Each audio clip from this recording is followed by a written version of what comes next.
A gente vai falar sobre o mês de janeiro já passou, né? Mas a gente vai falar sobre o Janeiro Branco, que é uma preocupação muito grande com a saúde mental dentro das organizações. Então, Patrícia, primeiro, muito obrigado, muito bom dia, obrigado por voltar aqui à Rede Bandeirantes, você que está sempre aqui, uma amiga da casa, obrigado por ter vindo. Bom dia, Edson. Vou fazer que nem a Natália. Bom dia, Edson. Bom dia, ouvintes da Rádio Bandeirantes. É uma honra estar aqui com vocês. E a gente está falando, janeiro já passou, mas o tema saúde mental continua. Quando a gente pensa, por que surgiu saúde, janeiro branco? Quando a gente pensa em janeiro, virada do ano, a gente pensa começar a coisa do zero. Verdade. Novos hábitos, né? Repensar a nossa vida. Mas as pessoas repetem os hábitos, né? Roupa branca, pular onda, comer romã. A ideia pode ser nova, mas a prática é antiga, não é, Patrícia? É verdade, você tem razão. E o assunto saúde mental está tão em alta que quando se pensou em Janeiro Branco, que é uma iniciativa brasileira, que se tornou depois uma lei federal, veio lá dos mineirinhos, dos psicólogos mineirinhos. Se pensou nesse recomeço, da gente repensar a nossa vida. Porque quando a gente para dezembro, Edson, a gente não repensa. Parece que a gente faz o start. Verdade. Deu a virada de 31. E começa os planos também, né? Em janeiro eu vou para academia. Mentira, né? Não, fala no dia 31, no dia 1º já não vai mais. Na verdade, geralmente janeiro está associado a novos hábitos e hábitos melhores. E quando chegou janeiro branco, ele chega com a ideia da gente repensar a saúde mental. E por que veio saúde mental? Veio nesse sentido porque os números estão alarmantes, mundiais. Você estava me dizendo que acabou se tornando um problema mundial a saúde mental? Sim, Patrícia? na verdade, já estava previsto desde 1984 que se tornaria uma nova pandemia. Poxa Depois vida. da pandemia do Covid-19, realmente as coisas ficaram mais críticas, né? Exacerbou todos os problemas que a gente tinha e o mundo do trabalho também, com novas metas, né? A gente tem novas pressões, novos prazos, muitas demandas de trabalho. A gente acaba tendo impacto na nossa saúde mental. A gente já traz consigo os nossos problemas pessoais. E o trabalho acaba sendo um motivo para adoecer. Mas sabe uma coisa que eu não entendo, Patrícia? Quando Diga. eu era menino, a gente não tinha televisão, não tinha muita coisa, as pessoas se reuniam e conversavam muito. Você falou da Covid-19, a Covid-19 colocou as pessoas dentro de casa e isso que era legal no passado passou a não ser mais. Nossa, é perfeito o que você está colocando, porque a Covid ou ela melhorou as nossas relações ou ela exacerbou os nossos problemas, Tá certo. né? Veio tudo à tona. E aquilo que a gente tinha da proximidade, até aumentou o número de divórcios, ou aqueles casais que já viviam bem, começaram a viver melhor, porque estavam juntos, né? Então, tudo veio no ápice depois da pandemia. E o que aconteceu? Você teve um maior adoecimento, o maior número de suicídio. Na Europa, nos países da Europa, o suicídio diminui. Nos países da América, como o Brasil, o número de suicídio aumenta, porque eles estão muito relacionados à insegurança laboral, ao medo de perder o emprego e ao desemprego. Então, o Janeiro Branco, ele entra com esse mote de o que fazer pela saúde mental agora e sempre. Ele é só uma sensibilização, porque é só o começo. Saúde mental agora virou pauta. Virou pauta das empresas, porque a gente está tendo muito prejuízo com a saúde mental, né? A gente tem muito afastamento, muita ausência, que a gente chama absenteísmo, muita rotatividade. Então, de cada 5 trabalhadores, 3 querem mudar de emprego. Os empresários estão preocupados com isso? De fato, na prática, a gente não vê essa preocupação. A gente vê os profissionais sendo apertados. Você precisa trabalhar mais. Vamos enxugar esse quadro que a gente diz que é downsizing. Vamos diminuir esse quadro, que a gente fala de headcount, para que a gente possa ter mais lucro, né? Gastar menos com folha de pagamento. Só que isso está dando um efeito contrário, porque à medida que eu sobrecarrego você começa a ter adoecimento, né? Então, por isso, agora que o Brasil está entrando na onda do que os países europeus e os escandinavos já faziam, que é colocar a saúde mental na pauta. Saúde mental agora passa a ser lei. Então, agora o Brasil começa a legislar a partir de maio e junho, a legislar a saúde mental nas empresas. Patrícia, ontem, a partir do começo da semana, da volta às aulas, as crianças não estão podendo levar mais celular na escola. Nossa, perfeito. Né? Isso que eu queria que você comentasse. Além disso, Patrícia, final de semana, depois de muito tempo, a gente tá sem dinheiro para isso, a gente foi almoçar fora. Mas na mesa do nosso lado tinha 4 pessoas, um casal, um menino e uma menina. Eles não se conversavam, todos eles com celular. Talvez até mandando recado. Olha a mesa do lado ali, aquele senhor olhando pra gente. O que é que essa tecnologia mudou nas relações que me parece que deixaram as pessoas mais individualizadas e mais frias? A tecnologia, ela passa a ser agora objeto de estudo, inclusive dentro da saúde mental. Porque ela muda as nossas relações. A tela, até a luz do computador já é indicado 1 hora antes a gente, na verdade, desligar. E a gente fica, pelo menos, o brasileiro é o país que domina o acesso às redes sociais, às mídias sociais. A gente entra, por exemplo, numa mídia social, que eu não vou citar nenhum aqui. Não, né? Pode citar. Pode citar, inclusive, o número de seguidores que você tem, que eu sei que são muitos. Bom, gente, no LinkedIn tá batendo a casa dos 400 mil, eu tô estreando aí no Instagram. Mas a gente entra nessas redes 400 mil seguidores? A gente entra e a gente gosta de ficar lendo as coisas, é gostoso.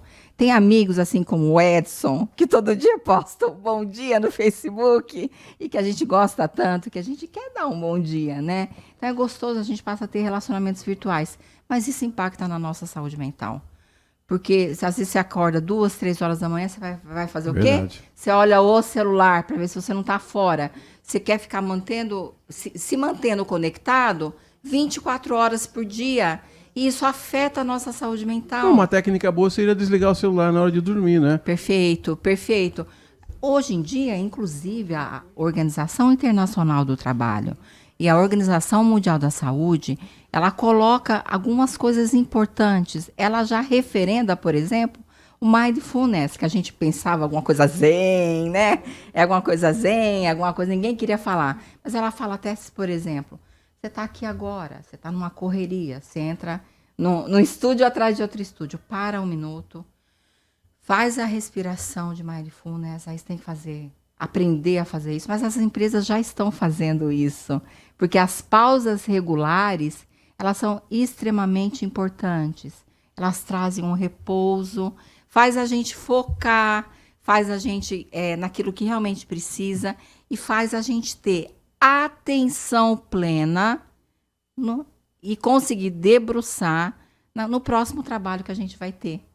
Você acha que o RH das empresas poderia ajudar? Eu até selecionei uma pergunta para você aqui, dentro do material que eu recebi. E a pergunta é mais ou menos a seguinte. Que ações efetivas, né, o RH de uma empresa poderia tomar? Porque você está falando aí, as pessoas estão com mais estresse, com mais sofrimento, com mais adoecimento psíquico, e o RH da empresa faz o quê? Que providências o RH da empresa poderia tomar, não sei se minimizar, mas pelo menos dar um suporte, porque o que as pessoas mais necessitam, Patrícia, não sei se você é assim, eu conheço várias pessoas que você não pode falar assim, você pode falar bom dia, mas se você falar tudo bem, pronto, é a senha para o camarada descascar um monte de problema em cima de você. As pessoas estão doentes psicologicamente, Patrícia. Na verdade, o RH, ele tem um papel fundamental na formação da liderança. A OIT, ela diz, formem as lideranças, coloquem o ser humano em primeiro lugar. Então, o RH, ele tem aquele fator de, com as lideranças, construir uma gestão de trabalho e que se pense na primazia do ser humano, em que se coloque você, Edson, como profissional, para palpitar sobre o seu trabalho. Eu quero te escutar, você é expert como jornalista. O que você gostaria de acrescentar para que o seu trabalho seja mais prazeroso, para que o seu trabalho agregue mais valor para a comunidade? Então, a RH pode trazer palestras sobre literácia em saúde mental, segurança psicológica, rever essa demanda de trabalho, né? Hoje a gente tem instrumentos que mostram aqui nessa sala qual é a percepção de cada um de nós, né, em relação ao trabalho. Eu estou contente com o meu chefe? O RH tem essa obrigação de aplicar esses instrumentos que são validados internacionalmente e saber como é que é o clima, como é que está aquela percepção dos trabalhadores daquela respectiva área. Você sabe que você está trazendo dados estatísticos aí da Organização Mundial de Saúde, da Organização Internacional do Trabalho, e a gente fica realmente preocupado porque tem cada vez as pessoas estão vivendo mais, e se elas vivem mais, elas acumulam mais problemas. Então vai chegar uma hora que vai até, acho que faltar profissional para cuidar dessa gente, Patrícia, porque tem muita gente com problema e as soluções, quando chegam, demoram para chegar. O que você está falando faz muito sentido. Há um mês atrás, o Fórum Econômico Mundial, ele lança o relatório de trabalho dos próximos 2 anos e ele coloca que em alta estarão os profissionais de saúde mental. A gente chegou num ponto que a gente vai dar essa virada, porque os países estão dando essa virada. Ano passado a gente teve o privilégio de estar fora, conhecendo a realidade de alguns países. Para onde que você foi? A gente foi para a Inglaterra, foi para a França, Portugal e Irlanda. E a gente fez estágio em alguns lugares. Muitas vezes eu me assustava, porque o estágio escutava o trabalhador, formava o trabalhador, mas a gente também ia nas empresas. E quando a gente conversava com os empresários, aqui se um funcionário se afasta, a gente fica com raiva, né? E fala, ele tá com mimimi. Vai trazer atestado. Ele tá trazendo atestado. Ele tá com depressão, ele tá com mimimi. Ele é fracote. Ele não consegue ter resistência às coisas do dia a dia. Nos países da Europa, você vai perguntar pro empresário, olha, se ele está doente, ele precisa se afastar. Eles achavam estranho a minha pergunta, né? Não, se ele não está bem naquela área, ele tem que ser deslocada para outra. Mas vocês não veem problema nisso? Não, ele tem que ser deslocado. Então, na verdade, eu fiz vou dizer para você que deu uma desvirtuada na minha cabeça, porque eu entendi que saúde mental e as pessoas têm tudo a ver com como a sociedade encara as pessoas, né? Então, os treinamentos que eu fiz em alguns países, por exemplo, eu acompanhei dentro da Inglaterra uma empresa que estava fazendo semana de 4 dias. Não era um problema aquilo. É um novo modelo de trabalho. Diminui a carga. Aqui está se discutindo isso, né? Isso. Jornada de trabalho. E a produtividade está se mostrando superior. Mas nada disso é simplista, porque é um novo modelo mental. Se eu diminuo a sua jornada de trabalho, Edson, eu tenho que diminuir a sua demanda de trabalho.